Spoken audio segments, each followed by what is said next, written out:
Hey, this is Tim from The Guiding Leash, and in this video we're going to be talking about how to clicker train your dog and how to teach the dog what the clicker means. So before we get into how we go through that process, I want to talk about why clicker training is one of my favorite ways to train dogs and why it's such a useful tool to have in our toolkit. So the nice thing about the clicker is it's just a little button on a metal spring snap, so when you just push it, it makes a little click, and it's the same noise every time, so it's very, very consistent when creating a picture for the dog. And that's why it's so useful, is that it does create pictures for dogs. So when we think about how our mind works, how our memory works, when I think back to what I was doing yesterday, last week, a month ago, a year ago even, a series of events plays back in my head, almost like a film, almost like a movie.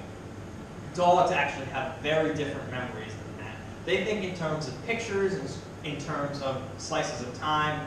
That's how their mind works. So when I think about dog training, whether it's with the clicker or without, my goal is to make very small picture changes to what we're working on and effectively create a picture Rolodex in their mind.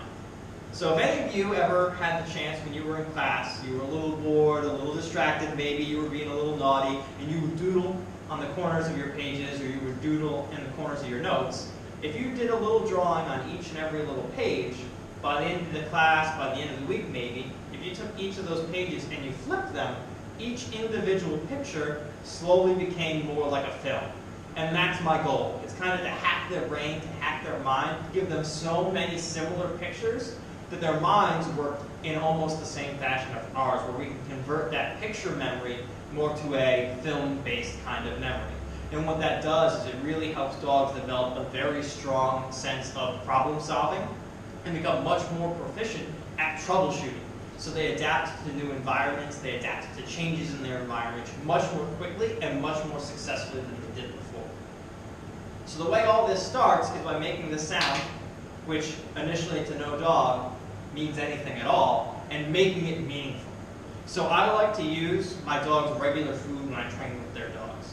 So that way it becomes something very meaningful. And I know you can use treat training, you can use treats if you want, that works great for some dogs, but if you're anything like me, I could really enjoy eating potato chips. And if the mood is right, if the moment's right, I can sit down and dig through a whole bag and still be hungry and still want more. Yeah, the chips tasted great, but it didn't really satisfy me. But if I'm really hungry, I just did a big hike, I just did a big workout, and I sit down and I have a nice sandwich, boy am I stuffed, satisfied, and tired at the end. And I like to think that the same thing applies for them.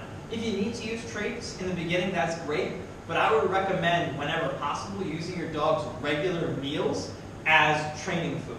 And this way, they're working for their food instead of being paid for free. I know if I got paychecks coming in the mail every week and I didn't have to do any work for it, would I work? Maybe, but would I work as hard? And that's really what we're trying to do here. We're making training really fun, really motivational for the dogs, but I don't need them getting super excited every time you open that food bin and have to race into the kitchen for mealtime. The ball doesn't do anything other than hold the food. I'm the one giving them all this exciting interactions, giving them all these freedoms, helping them go out into the world. I should have all of that extra enthusiasm. And they enjoy me already, but why not break it to that next level? Why not make it that next little bit of awesome?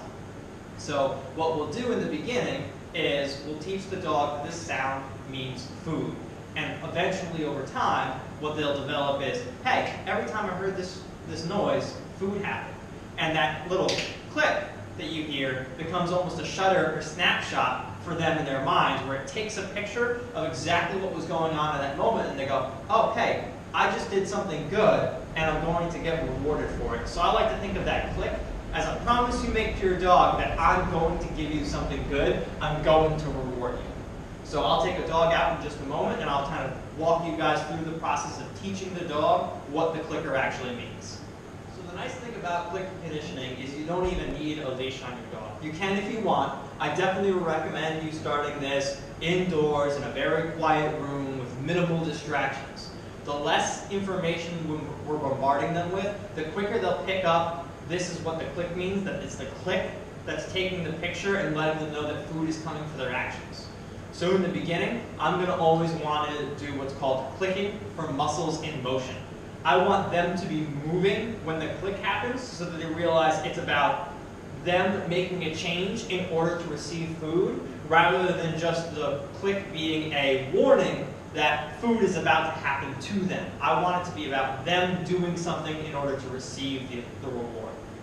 So they don't have to be doing any kind of command. All they have to be doing is moving around. So in the beginning, I'll make it pretty simple. I'll toss a piece of food out, and then while they're moving towards me, I'll click and then present food at me for them to take.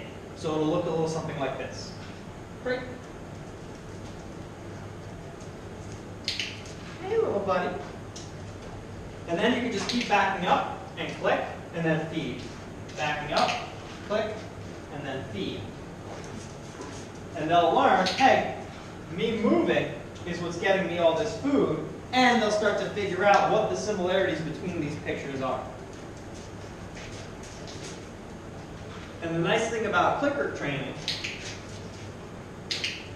when you're doing it with your dogs, is it really helps them develop a very rich picture portfolio where dogs will start to offer things that have gotten them clicks in the past. So they develop that really strong, really prevalent troubleshooting skill.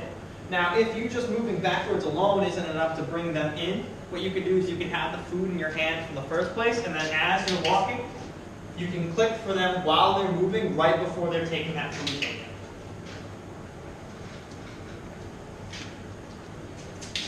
Good boy. Down. So that's how we go about the process of clicker conditioning our dogs. That's something where you're going to want to practice this multiple times a day for a handful of days. Our rule of thumb is it's 300 clicks before the dog becomes really proficient with what this sound means. And the way you'll know that the dog now understands what the click is as soon as you push it, the dog immediately looks to you because they know you're where the food comes from and that they're about to get food.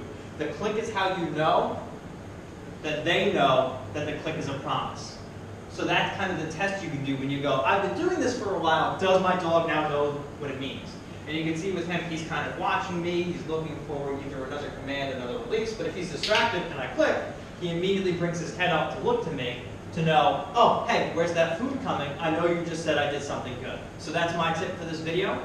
If you guys have any questions or are struggling at all with clicker conditioning or any other aspect of dog training, feel free to go to the Contact Us tab on my website, and then you can fill out a consultation and evaluation form so I can start guiding you guys to a better tomorrow today. Take care and good luck.